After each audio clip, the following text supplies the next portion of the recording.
एक तपस्या और स्वयं वरदान है। अब गाते हैं साथ में, 3 2 1 आरंभ। शिक्षक का जीवन प्रकाश का खिला खिला प्रतिमान है। शिक्षक खुद में एक तपस्या और स्वयं वरदान है। शिक्षक खुद में एक तपस्या और स्वयं वरदान है। पल पल सीखे नदी ज्ञान की, बनकर वह बहता रहता। श्रेष्ठ वही अध्यापक खुद को अध्येता जो है कहता। युग जो मांगे वह युग को दे, ऐसा वह दानी होता।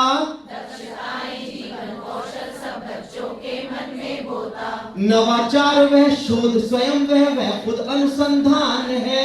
शिक्षक का जीवन प्रकाश का खिला खिला प्रतिमान है। शिक्षक का जीवन प्रकाश का खिला खिला प्रतिमान है। वह गढ़ता व्यक्तित्व अनूठे, युग आकारित होता है। उसकी लिखी इबारत से हर स्वप्न प्रकाशित होता है। वास्तव में 2 पंक्ति ना अद्भुत हर है। शिक्षक को अपने मन में बसा के रखनी चाहिए। अद्भुत, हम अद्भुत। बहुत पुनीत सेवा कार्य कर रहे हैं, कोई सामान्य सेवा कार्य नहीं कर रहे हैं। आप मेरी बात से सहमत हैं? तो गाएंगे, मन से गाएंगे इसको। वह गढ़ता व्यक्तित्व अनूठे, युग आकारित होता है।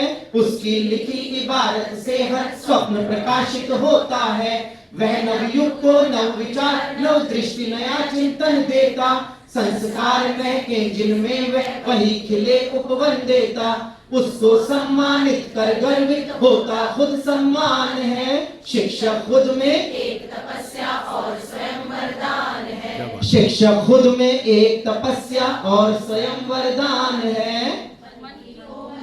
अब आपको गाना है पूरा, होता है सही मानिए इस और थोड़ा ऊंचा। असर प्रभावी होता है। नहीं पाठ बतलाता, केवल जीवन पथ भी दिखलाता। मानवता के मूल्य सदा ही संग पाठ के सिखलाता। मन को दिशा दिखाने वाला शिक्षक प्रेरक गान है।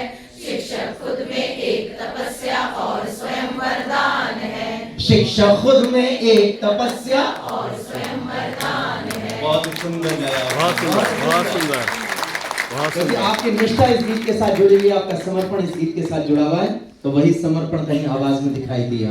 बहुत ही सुंदर। आप ऐसा मानते हैं ना कि केवल हम विषय नहीं पढ़ा रहे, हम चरित्र गढ़ रहे हैं। कक्षा में जब जाते हैं तो हम चरित्र गढ़ने का कार्य करते हैं, व्यक्तित्व गढ़ने का कार्य करते हैं। आप मेरी बात से सहमत हैं?